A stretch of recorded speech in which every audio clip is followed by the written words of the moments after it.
breakfast today. Coffee is very necessary. This is a mic check. Making his on-air debut. Oh yeah, on-air debut, all about my coffee and my lack of breakfast. I'm good, thank you. All right, great. So if you're going to social media. For the record, Joel, I had blitzes, if you were wondering. And they were delicious. Rub it in, will you? Anyone have spare double A's? Anything? I have two, yeah. Oh. May I talk to them? Yeah, for sure.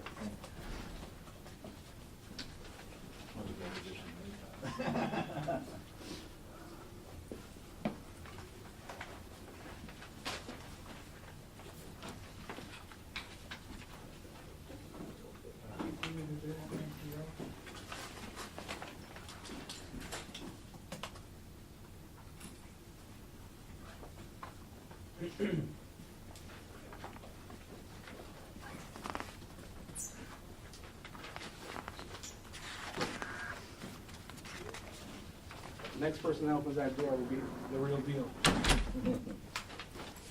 We still have seen you. Just don't lean that way.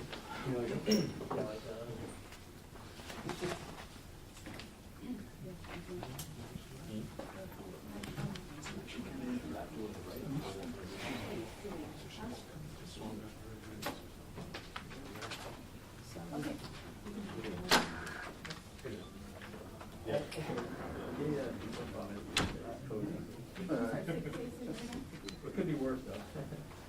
Could be summer, hot. Yeah. But that, that means I'm not gonna, Yeah. I'm not gonna be able to be. Yeah. That's all right. That's all right.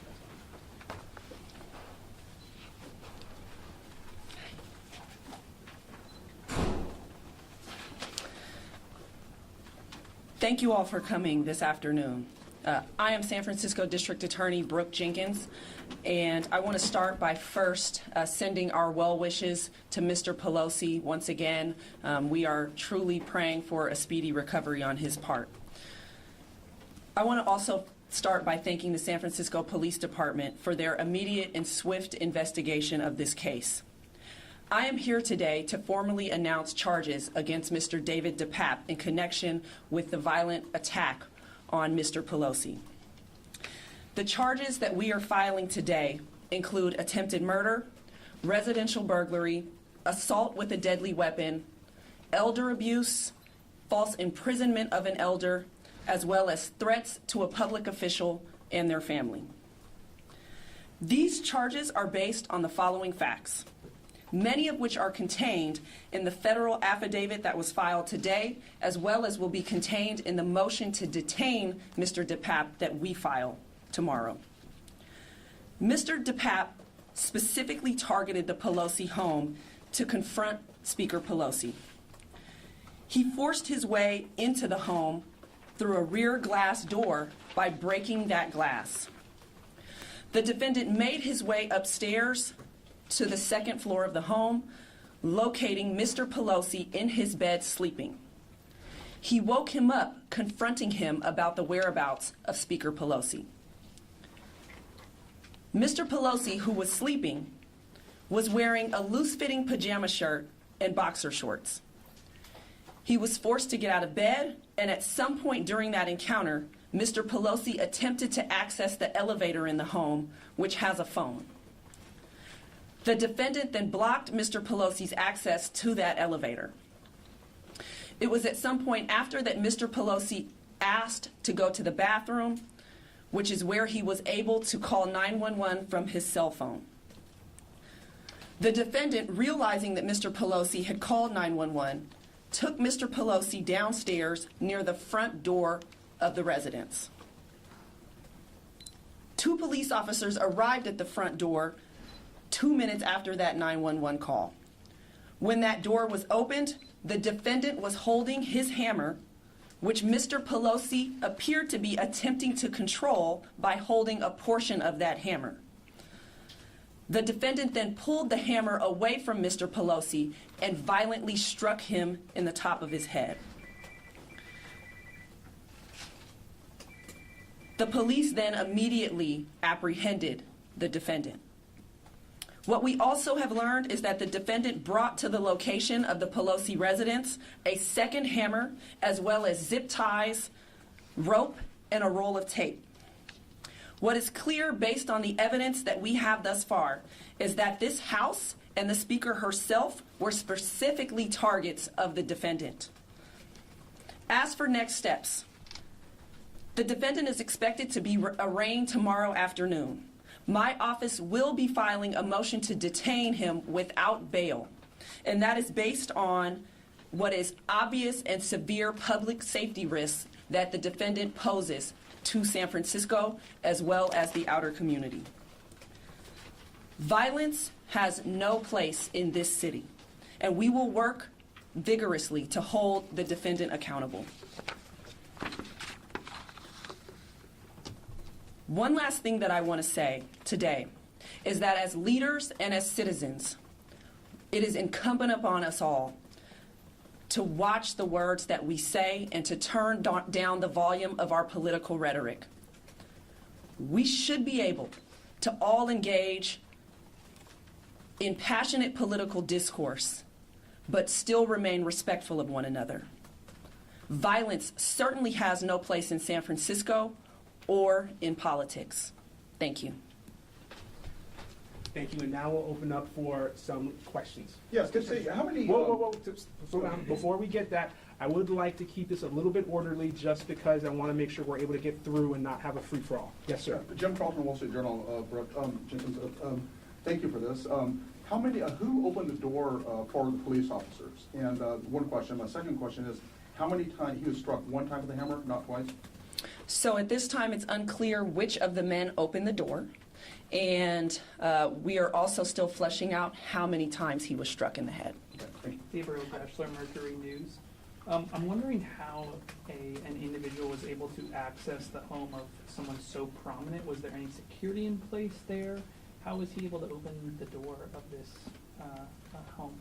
What I can tell you is that there was no security present and that he was able to break the window to a glass door to gain entry into the home. Did the defendant have any prior contact with law enforcement, any prior arrests, any sort of record? All of that will come out in court tomorrow. District Attorney Jenkins. Guys, we're trying to do this orderly. We'll go to Christian in the back and then you. DA Jenkins, if you could let us know how this investigation is going to work or how this case is going to work in conjunction with or in cooperation with federal authorities who also are mounting their own case. Yes, and so what I will say is that thus far, both San Francisco Police Department as well as the Federal Bureau of Investigations have been simultaneously investigating this case. They've been cooperating very well with each other. We have been in touch with the U.S. Attorney's Office. These will be parallel prosecutions, and we will work to make sure that both move forward successfully. D.A. Jenkins, given the intense national focus on this case and its political dimensions and some of the theories that are already out there about what transpired, how important is it for your office in conjunction with other prosecutors to paint a clear picture, including the evident political motivation for this attack? Of course, it's always paramount that the correct facts be in the public. We, of course, do not want distorted facts floating around, certainly not in a manner that is further traumatizing a family that's already been traumatized enough given the nature of this incident. And so that's why it's of paramount importance. Can you cover some of the things that police found in the interview with Mr. DePape in terms of his attempt to go after the speaker and wait for the speaker and what his plans were for her? I think I've covered as much as we're going to cover today. More facts will be contained in our motion to detain that we will file tomorrow in court that you'll have access to. Sergio? Can you talk a little bit about his current state? Our understanding is that he's still being held at General Hospital. Can you talk a little bit about that and his arraignment tomorrow? So I'm not aware of where he is currently. He has obviously been booked on these charges. We will file our complaint. We expect for him to be in court tomorrow, and that's the most I can say. You've spoken about things that will be revealed in the arraignment tomorrow. When and if will we see the body cam footage from the cops? When it is made available during a court proceeding. That's the way that this works. But will it become public? If it is played in a court proceeding, it will be public then. Some of the details in the federal charges today talked about finding a journal on the scene that he had brought, saying that he wanted to use Nancy Pelosi to lure some other individual to the home. Maybe you or can the chief speak to some of those details? What do we know about the journal or about trying to bring someone else to the home? No, we're not revealing any other details at this time. As we've said, this investigation is still ongoing. And so what we have offered is what we believe the relevant facts are that are the basis for the current charges. Right here. Does he have legal representation yet? And if so, who's representing him? We will find out whether he has legal representation tomorrow at his arraignment. Stephanie? So can you definitively say now this was obviously politically motivated? Yes, it appears as though this was based on his statements and comments that were made in that house during his encounter with Mr. Pelosi, that this was politically motivated. Any evidence to suggest he would go as far to say it was an assassination attempt? What I will say is that he was looking for the speaker at the time that he entered the home. Of course, the federal affidavit contains a bit more information about other things that motivations that he's expressed, but he certainly did enact what we believe is an attempt to murder her husband at the time that the police arrived. Blue jacket. Hi, Lauren Thomas, KPI X5. Are there any plans to increase security around the Pelosi house or any other prominent public figures that do reside here in San Francisco? Excuse me. We are working with the Capitol Police, and as of right now, yes, the San Francisco Police Department is assisting with security. We will do whatever is necessary, and we'll sort out whatever we need to sort out in terms of what happens long term. But right now, we want to make sure that people are safe, that they feel safe. I mean, this is shaking a lot of people, and we want to make sure we do what we can. So yeah, we're working with the Capitol Police on that, and there is a presence right now, in a San Francisco Police Department presence as of right now. Where, at the Pelosi? I try to keep this orderly, guys. We do one quick follow-up, then we'll go to AP, then we'll go to you behind AP, and then we'll go back to you. You already have some. Thank you. Quick follow-up, Chief Scott. Can you speak to how the responding officers are doing? You mentioned that this was, of course, an event that would shake people up, a pretty chilling event. Well, they're on a day off. That's a good thing, getting some rest. But, you know, officers, unfortunately, are exposed to this type of thing day in and day out in their careers and throughout their careers. It's traumatic for us as well. But the officers did their job. They responded quickly, and they did exactly what they were supposed to do. So I commend them. This is a terrible tragedy, but thank goodness for the quick response, the quick thinking of the dispatcher, and you know, for a man to try to murder Mr. Pelosi, in my opinion. So they did what they were supposed to do. AP? Yeah, is there any evidence that he planned to target other Democrats, and if so, who? And has he threatened the Speaker or the Pelosi family before? So again, this investigation is still ongoing, so we're not revealing every single fact of this case. More will come out as this continues, certainly during the course of the prosecution. Yes, ma'am. Eddie Jenkins, this is Julia Vargas-Jones with CNN. Do you see this as an incident of domestic terrorism? Right now, all I can comment on is what's before me, which is what I believe is an attempt to murder Mr. Pelosi, as well as the other charges that we listed, which we do believe were politically motivated. Like I said, this is very much still an ongoing investigation. It has only been a few days since this happened, and so I believe more will come out, both to the public as well as to us as this investigation continues. How was he injured, and what happened? What was the injuries? Did Mr. DePape? I cannot comment specifically on his injuries. Sir. This question is for Chief Scott. Chief, why isn't there an MOU or some sort of formal agreement between SFPD and U.S. Capitol Police? There may be in the future. But currently there is not, and we have worked with Capitol Police before. If they have a need and we can help out with that need, we have done that in the past. So what I can say is right now, we're there to assist, and we are there helping our Capitol Police partners right now. If I could just follow up, could you describe how you were helping them in the past? What did that look like? Well, we've had postings at the Pelosi residence in the past. I mean, these threats aren't new. Let's be very clear. And unfortunately, this is the era we're in. And we've assisted in the past at their request, and we have worked with Chief Manger and his department, and we're assisting right now. So I will leave it there, and the Capitol Police have asked us to refer any security questions to them, but I wanted to be transparent as I can be about a clear understanding that we are assisting right now.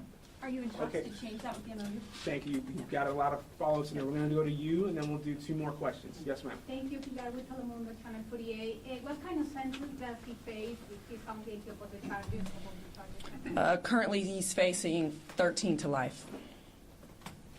Sergio, and then Kellen will be the last question.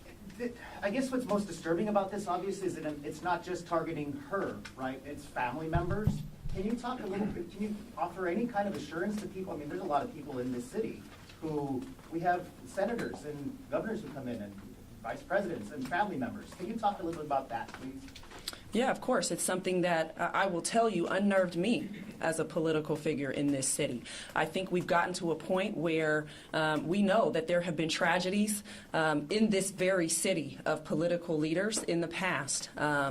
And so it's something that we have to take very seriously, and it's very sad to see that we are once again at a point in history where people believe that it's okay to express their political sentiments through violence. And so I think it really demonstrates that we have to calm things down. We have to decide that we are going to be more respectful as an American society, that it's okay to disagree.